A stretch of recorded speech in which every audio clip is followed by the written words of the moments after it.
I, Pete Hegseth, I, Pete Hegseth, do solemnly swear do solemnly swear that I will support and defend the Constitution of the United States that I will support and defend the Constitution of the United States against all enemies, foreign and domestic, against all enemies, foreign and domestic, that I will bear true faith and allegiance to the same, that I will bear true faith and allegiance to the same, that I take this obligation freely, that I take this obligation freely, without any mental reservation or purpose of evasion, without any mental reservation or purpose of evasion, and that I will well and faithfully discharge and that I will well and faithfully discharge the duties of the office on which I am about to enter.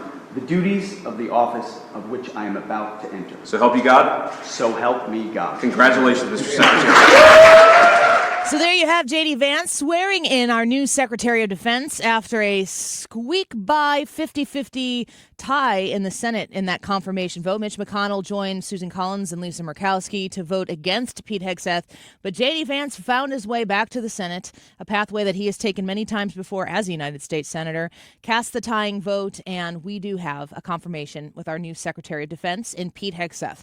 Now, that was last week's news, and we know that there's a lot set forth with hearings and confirmations that are coming up here now. That's why we bring our friend Ryan Schmelz back on the show with us, Fox News Radio, Capitol Hill, and White House correspondent Ryan Schmelz. Thank you for being with us here today. Lots of busyness last week. I think that this is just going to continue on. Ryan, give us the lay of the land there on Capitol Hill. Well, fortunately, it will not be as busy as last week because we are not going to start the week with an inauguration. So it'll be at least a little bit lighter in that regard. And also it helps that House Republicans are down in Florida welcoming President Trump and President Vance this week for their issues conference. But, this week is going to be huge for what I'm calling the big three. So you got Tulsi Gabbard, Robert Kennedy Jr., and Kash Patel all having their confirmation hearings after some serious delays over the last couple of weeks. But, these are probably the three that are going to be the most contentious and face the toughest uphill climb to getting confirmed outside of Pete Hegseth, though I would add Lori Chavez-DeRemer as somebody to watch too. We're speaking with Ryan Schmelz on Capitol Hill at Fox News Radio. Do you have a sense that, if the same three wanted to vote against these future nominees here, they could do that? J.D. Vance can break the tie, and a win's a win in the win column. Is there more speculation with any of the three coming up here this week that maybe it won't be as simple?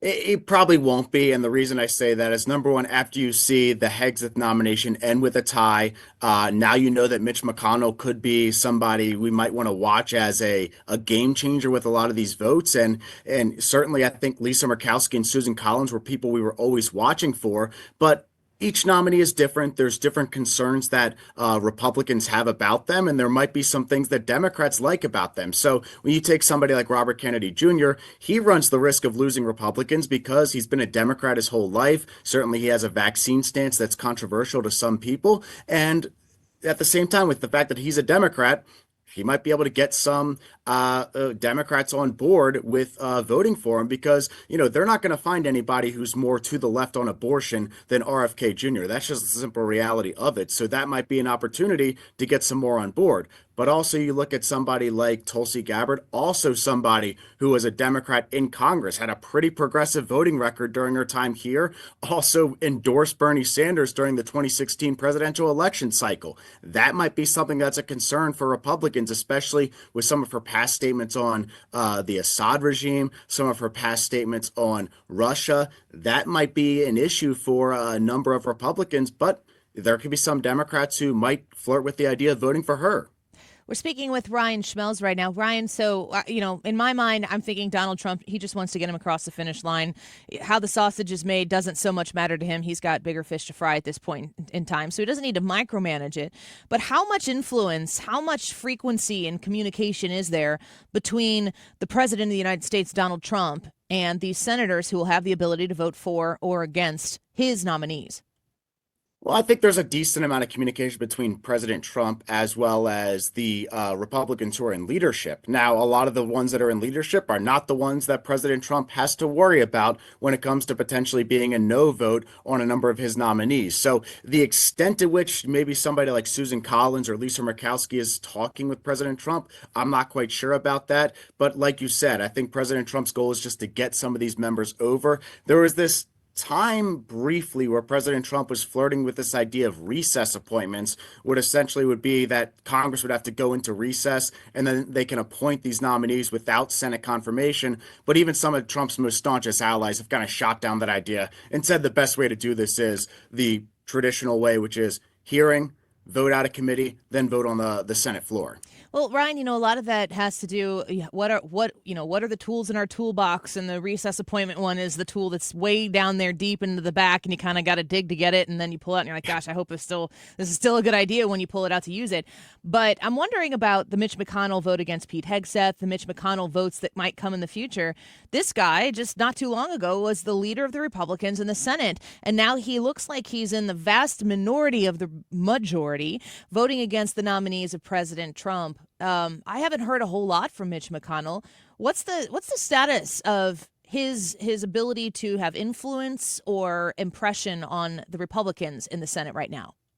Well, he certainly has a lot of influence just for the simple fact that they have a slim majority, and every single vote against one of Trump's nominees is going to be costly. And like you said, Mitch McConnell has kept a pretty low profile ever since he stepped down from leadership. And for the most part, for somebody in leadership, he always kept a low profile. He didn't talk to the media much. He would not give hallway interviews. He was somebody who, if you wanted statements from him, you had to wait for his weekly press conference. And now he's not a part of those weekly press conferences. So it's really hard to gauge what Mitch McConnell is thinking and what he's doing unless he's out there giving an exclusive interview to a certain outlet. But yeah, I think he's going to be an X factor moving forward. And what's ironic about this whole thing, Annie, is that last time Donald Trump was president, 2016, 2017, he was reliant on Mitch McConnell to get his nominees across the finish line and getting his judges confirmed. Now he might be the biggest thorn in Trump's side.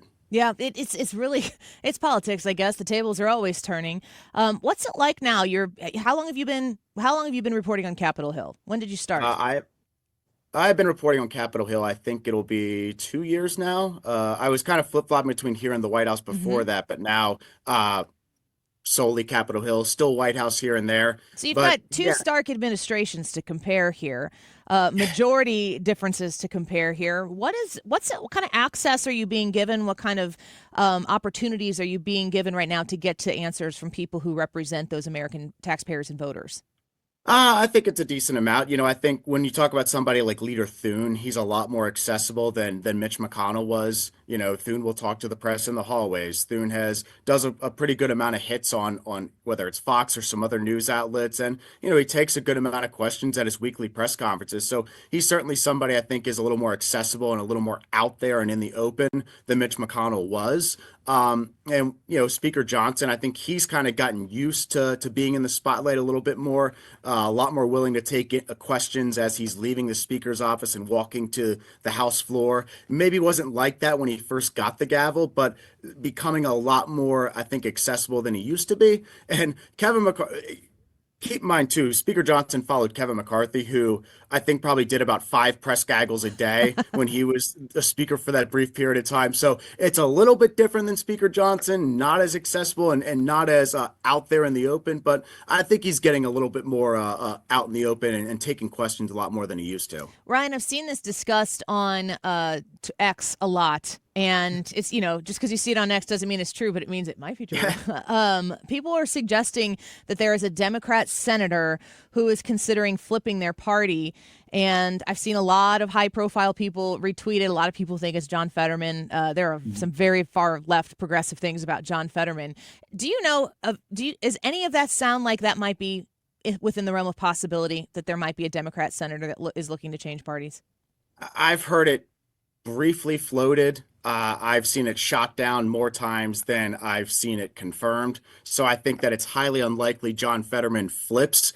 He's made it very clear just because he's taken some stances and made some statements, whether it's about Israel or being open to negotiating with Republicans on a bill like HR2 or the Lake and Riley Act, he's made it clear he's still a Democrat. I mean, I believe when he was campaigning and going back to when he was a candidate for previous offices, he's pretty far to the left on an issue like healthcare. You know, John Fetterman, I believe, supports Medicare for all. So he aligns more with the Bernie Sanders wing of his party than he might with more of the moderate wing on an issue like healthcare. But I think because of the certain issues that have been in the news, whether it's border or whether it's Israel, he probably has come off as a hardline moderate or even to the right on some issues when, in fact, he still is a Democrat. He still endorsed Bob Casey for re-election. He still supported President Biden. So I don't know. If it's anybody, I think that's the only one I've heard, discussed, but I haven't heard anything hard evidence that would give you any indication that he's actually going to pull the trigger and switch parties at this point. Sometimes I think that his opinions might be more popular among other people who are Democrats in the Senate, but he just has no fear in saying them out loud. Some of those thoughts might be a little more internal for people in his own party. Before we let you go, I want to move over to the House real quick. There's a super slim majority there. How's Mike Johnson doing managing the Republicans in the House, and is he going to be able to get the job done for Donald Trump that he needs to get done?